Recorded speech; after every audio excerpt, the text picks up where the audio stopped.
Olá, meus irmãos, sejam bem-vindos a mais um Palavra Encarnada, nossa meditação diária a partir do Evangelho. E o Evangelho de hoje, segunda-feira, dia 30 de agosto, está em Lucas, capítulo 4, versículos de 16 a 30. Mais uma vez, nós nos reunimos em nome do Pai, do Filho e do Espírito Santo. Amém. Vinde, Espírito Santo, vinde por meio da poderosa intercessão do Imaculado Coração de Maria, vossa amadíssima esposa. Vinde, Espírito Santo, vinde por meio da poderosa intercessão do Imaculado Coração de Maria, vossa amadíssima esposa. Vinde, Espírito Santo, vinde por meio da poderosa intercessão do Imaculado Coração de Maria, vossa amadíssima esposa. Diz o Evangelho de hoje. Naquele tempo, veio Jesus à cidade de Nazaré, onde se tinha criado. Conforme seu costume, entrou na sinagoga no sábado e levantou-se para fazer a leitura. Deram-lhe o livro do profeta Isaías. Abrindo o livro, Jesus achou a passagem em que está escrito: O Espírito do Senhor está sobre mim, porque Ele me consagrou com a unção para anunciar a boa nova aos pobres. Enviou-me para proclamar a libertação aos cativos e aos cegos a recuperação da vista, para libertar os oprimidos e para proclamar um ano da graça do Senhor. Depois fechou o livro, entregou-o ao ajudante e sentou-se. Todos os que estavam na sinagoga tinham os olhos fixos nele. Então começou a dizer-lhes: Hoje se cumpriu esta passagem da Escritura que acabastes de ouvir.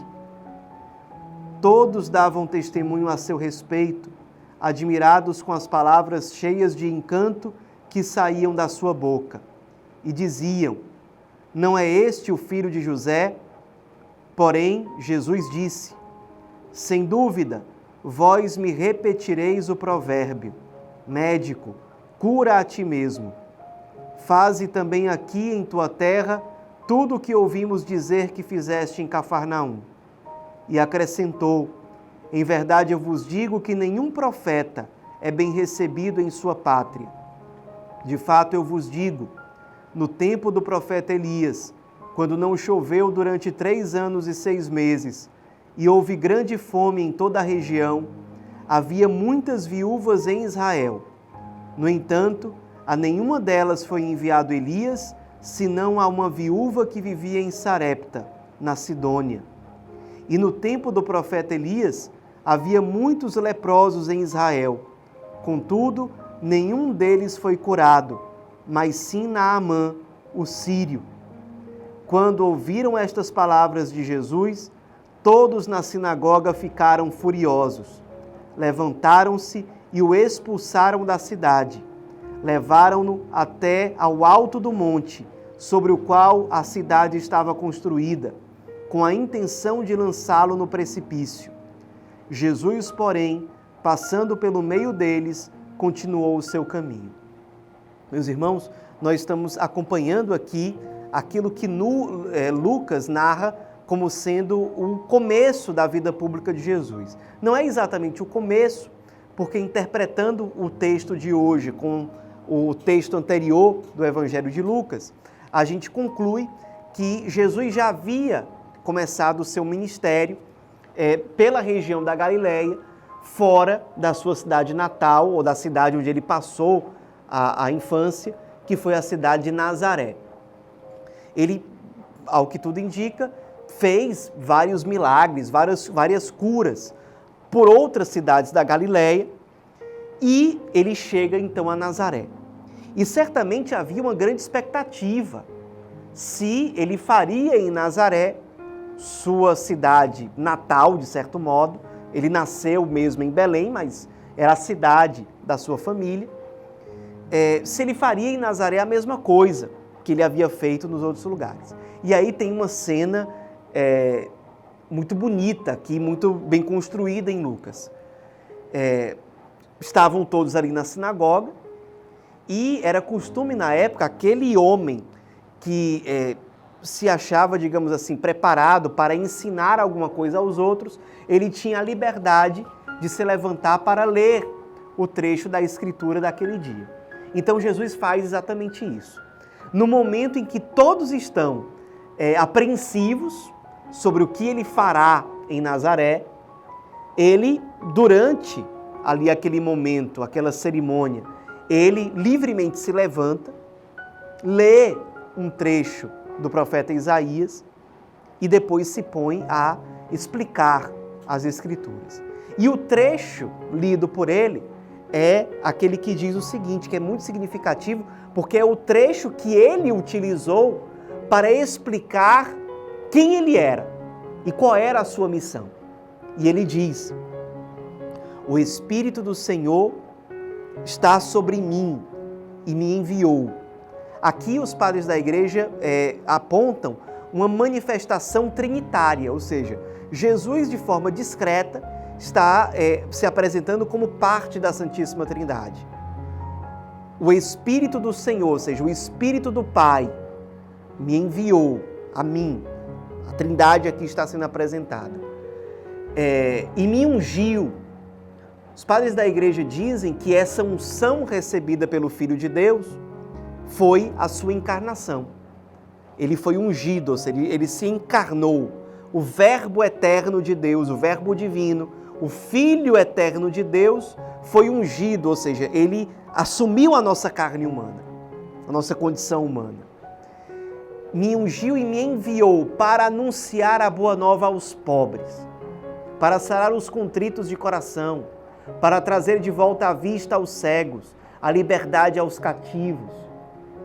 Papa São João Paulo II, na sua encíclica Dives in Misericordia, comenta esse trecho do Evangelho dizendo o seguinte: é muito significativo que estes homens sejam, em primeiro lugar, os pobres despossuídos de meios de subsistência, os que estão privados de liberdade, os cegos que não veem a beleza da criação, os que vivem com a amargura no coração ou sofrem por causa da injustiça social e, por fim, os pecadores. É para esses que Jesus veio. É para eles que Jesus se encarnou. Para eles que Jesus foi enviado. E foi enviado para proclamar um ano da graça do Senhor. Esse ano da graça do Senhor é uma expressão típica do Antigo Testamento. Era costume do povo de Israel, a cada 50 anos, ter um ano da graça do Senhor. Era um ano em que todas as dívidas eram perdoadas. Então, quando Jesus está atualizando essa escritura, ele mesmo diz que essa escritura estava se cumprindo naquele momento. Ele está querendo dizer que com a chegada dele, chegou o tempo do perdão das dívidas, dos pecados, chegou verdadeiramente o tempo da salvação. O verdadeiro ano da graça do Senhor chegou.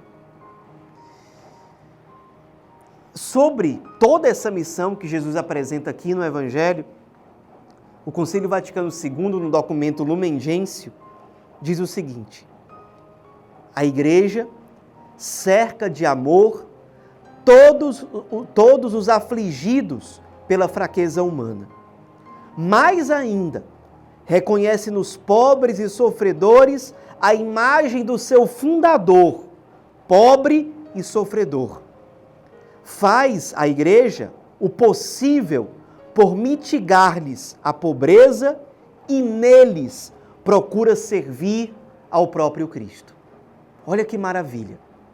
A Igreja procura, é missão da Igreja, diminuir o sofrimento dos pobres, realmente socorrê-los, e neles a Igreja procura servir o próprio Cristo, porque neles a Igreja reconhece a imagem do seu próprio fundador, que se fez pobre e sofredor, que veio para anunciar a boa nova aos pobres, aos cegos, aos feridos de coração, aos sofredores.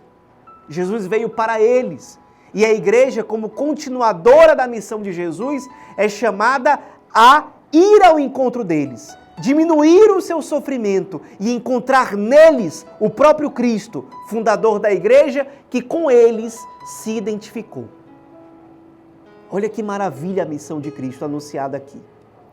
E aí, aqueles que estavam ali na sinagoga ouviram, mas o que eles queriam mesmo era ver os milagres. E aí eles começaram a dizer, olha, mas esse daí não é o filho de José? Como quem diz, olha, não é aqui praticamente nosso parente, a gente passou a infância com ele, brincou com ele, será que ele tem essa autoridade toda? E aí Jesus diz para eles com muita coragem o seguinte, olha, quando teve aquelas situações lá envolvendo Elias no Antigo Testamento, não foi aos judeus em primeiro lugar que Elias foi ao encontro, mas foi ao encontro de Naamã, um sírio, que era um pagão, foi para aquela viúva de Sarepta, que era pagã. Ou seja, Elias não fez questão de mostrar grandes sinais para os seus, mas naquelas situações ele quis mostrar para os de fora. O pessoal ficou enfurecido e eu já tive a oportunidade de viajar para a Terra Santa, inclusive para Nazaré, e eu fiquei impressionado com a distância que havia entre essa sinagoga, até hoje existem as ruínas dela lá, e esse precipício para onde levaram Jesus, porque queriam matá-lo. Era uma distância enorme, de vários quilômetros. Isso mostra que as pessoas estavam com muita raiva, com muito ódio dele. Porque era uma distância enorme para você levar um homem para cima de um precipício e jogá-lo de lá. Existe uma tradição antiga que diz que ao longo desse caminho, que foi um caminho longo, foram dizer para Nossa Senhora o que estava acontecendo. E ela foi correndo, deixou tudo o que estava fazendo e foi para um lugar um pouco mais alto.